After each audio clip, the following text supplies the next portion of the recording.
সম্প্রতি তুফান নিয়ে একটা বিশেষ কারণে ক্ষোভ উগরে দিলেন মিমি চক্রবর্তী। তুফান ছবির পর মিমি চক্রবর্তীর জীবনে আমূল পরিবর্তন চলে এসেছে। কারণ তুফান ছবির পর মিমি চক্রবর্তীর হাতে আর কোনো ছবি নেই। না সে বাংলাদেশ থেকে কোনো অফার পেয়েছেন, না কলকাতা থেকে। এমনকি তুফান 2 থেকেও তিনি বাদ পড়ে গেছেন। ফলে মিমি চক্রবর্তীর হাতে কোনো পয়সা নেই।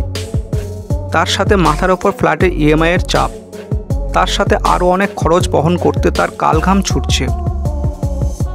ফলে রীতিমতো ক্ষোভে ফুঁসছেন মিমি চক্রবর্তী। মিমি চক্রবর্তীর এরকম অবস্থা হওয়ার কারণটা তিনি বুঝতে পেরে গেছেন। তুফান ছবিতে দুষ্টু কোকিল গানে নাচাটাই তার যে বড় ভুল সিদ্ধান্ত ছিল, সেটা তিনি এখন হাড়ে হাড়ে টের পাচ্ছেন। ফলে তিনি তুফান নির্মাতাদের ওপর একটি বিস্ফোরক মন্তব্য করে বসলেন। তিনি বলেই দিলেন, তুফান ছবি আমার জীবনটাকে শেষ করে দিল। তো বন্ধুরা, তুফান ছবি নিয়ে মিমির বিস্ফোরক মন্তব্যটা আপনাদের কেমন লেগেছে কমেন্টে জানাতে ভুলবেন না। ভালো থাকবেন, সুস্থ থাকবেন।